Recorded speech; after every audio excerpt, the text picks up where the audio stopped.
Hello everyone. तो आप लोगों को ये पता चला होगा कि नीट 2021 का जो एग्ज़ाम पैटर्न है उसमें बहुत सारे बदलाव आए हैं। ठीक है, तो उसमें बदलाव क्या क्या आए हैं आज की वीडियो में ये देखेंगे पहले कि क्या बदलाव आया है। उसके बाद हम ये बताएंगे कि आपको जो न्यू पैटर्न ऑफ पेपर है उसको कैसे अटेम्प्ट करना। ठीक है, तो मैंने पिछले वीडियो में बता दिया था कि क्या क्या बदलाव आया है, फिर से एक बार देखते हैं। तो बदलाव बस इतना है कि आपका जो फिजिक्स का पेपर पहले होता था 45 क्वेश्चन का, अब उसमें 50 क्वेश्चन है ठीक है, जिसमें सेक्शन ए में 35 क्वेश्चन है और सेक्शन बी में 15 क्वेश्चन, और वो जो 35 क्वेश्चन है वो कंपलसरी है और जो 15 क्वेश्चन है उसमें से आपको 10 अटेम्प्ट करना है। ठीक है, यही कंडीशन केमिस्ट्री के लिए भी है। और बायोलॉजी के केस में क्या था, जूलॉजी और बोटनी दोनों अलग अलग नहीं था, अब जूलॉजी और बोटनी दोनों को अलग अलग कर दिया है। ठीक है, और सेम कंडीशन है कि यहाँ पे भी आपको 35 और 15 करके 2 सेक्शन में होंगे। ठीक है, जिसमें से आपको सेक्शन बी में से 10 क्वेश्चन अटेम्प्ट करना होगा। ठीक है, तो ये कुछ चेंजेस आए हैं। ठीक है, अब हम बात करेंगे कि आपको जो नया चेंजेस आया है, how to attempt that paper. ठीक है, जो नया पैटर्न ऑफ पेपर आया है उसको कैसे अटेम्प्ट करेंगे हम। ठीक है, तो मेरी कुछ राय है जो हम इस वीडियो में बता रहे हैं। जैसे आपको पेपर जो होगा उसमें सबसे पहले आप बायोलॉजी अटेम्प्ट करें। ठीक है, जो पहले की पेपर में भी जो यही स्ट्रेटेजी होती थी कि सबसे पहले बायोलॉजी अटेम्प्ट होता था। ठीक है, तो आपको वही करना है कि सबसे पहले आपको बायोलॉजी अटेम्प्ट करना है। बायोलॉजी का दोनों पार्ट आप पहले अटेम्प्ट करें, जूलॉजी एंड बोटनी दोनों अटेम्प्ट कर ले।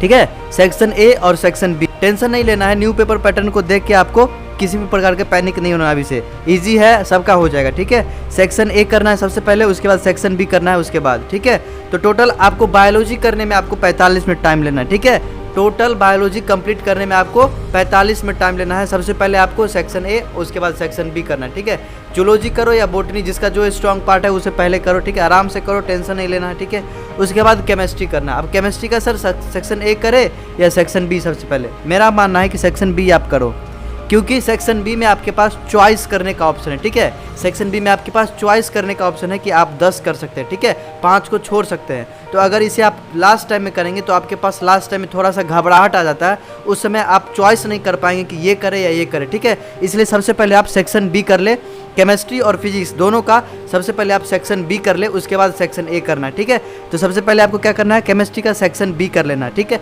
अब उसके बाद क्या करना है, आपको OMR फिल करना है। OMR फिल करना कैसे, जो भी आप बायोलॉजी के क्वेश्चन किए हैं और केमिस्ट्री का सेक्शन बी, ये दोनों मिला के आप OMR को फिल कर ले, बायोलॉजी का plus section B of chemistry OMR fill कर ले। उसके बाद क्या करना है, केमिस्ट्री का सेक्शन ए करना है, केमिस्ट्री का सेक्शन ए कंप्लीट करना है। ठीक है, जो भी क्वेश्चन बचा हुआ केमिस्ट्री का सेक्शन ए का उसे आप कंप्लीट करना है। OMR फिल करने के बाद ट्राई करें OMR को अच्छे तरीके से फिल करें, ऐसा नहीं कि जल्दीबाजी में आप OMR का फिलिंग गलती कर ले। ठीक है, जनरली क्या होता है OMR फिलिंग गलती हो जाता है, तो इससे आपका 5 नंबर का 5 नंबर आपका बर्बाद चला जाएगा। ठीक है, इसलिए आप आसानी से आराम से अच्छे तरीके से OMR फिल करेंगे। ठीक है, उसके बाद आपको क्या करना है, फिजिक्स करना है। ठीक है, फिजिक्स का भी आपको सेक्शन बी पहले करना है। ठीक है, सेक्शन बी पहले क्यों करवा रहे हैं, क्योंकि सेक्शन बी में आपके पास ऑप्शन है, अगर आप उसे पहले करिएगा तो आपके पास करेक्ट होने के चांसेस ज़्यादा रहेंगे। ठीक है, क्योंकि लास्ट में हमारे पास घबराहट ज़्यादा आ जाता है, इसलिए उस समय में क्वेश्चन आप चूज़ नहीं कर पाए कौन मेरे लिए आसान है कौन मेरे लिए टफ है।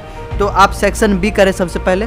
ठीक है, फिजिक्स केस में सेक्शन बी आप करें आराम से। ठीक है, उसके बाद अब जितना भी क्वेश्चन कर लिए हैं आप, ठीक है, जितना कर लिए हैं उतना का OMR कलर कर ले। ठीक है, फिजिक्स का भी सेक्शन बी का OMR कलर कर ले। अब क्या करना है कि जो भी क्वेश्चन आपका बचा हुआ केमिस्ट्री में और फिजिक्स में जो भी क्वेश्चन बचा हुआ है उससे आप आराम से ठंडे दिमाग से सोच के आराम से करें। अभी भी आपके पास बहुत टाइम बचेगा। ठीक है, अभी भी आपके पास बहुत टाइम बचेगा, क्वेश्चन ईजी आने वाला है, इतना याद रखना। क्वेश्चन का पैटर्न चेंज हुआ है तो हमारे लिए क्वेश्चन ईजी हो गया है। ठीक है, क्वेश्चन ईजी होगा, बस कंपटीशन थोड़ा टफ हो गया लेकिन क्वेश्चन ईजी है।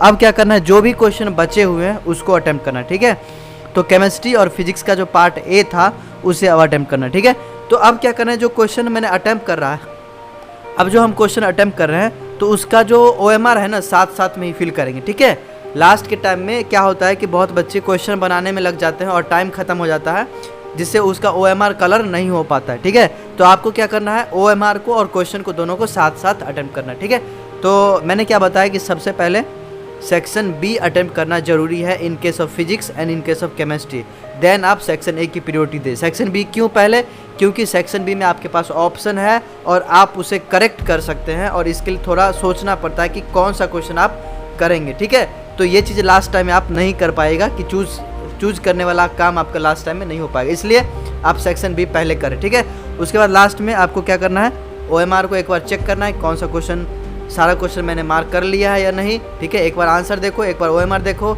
टाइम अभी भी बहुत होगा, जो क्वेश्चन छूटे हुए हैं बायोलॉजी, फिजिक्स, केमिस्ट्री में उसे आप आसानी से करेंगे, ठीक है। तो ये मेरा था मानना कि आप इस प्रकार से आप क्वेश्चंस अटेम्प्ट कर सकते हैं, पेपर को इस प्रकार अटेम्प्ट करें, ठीक है।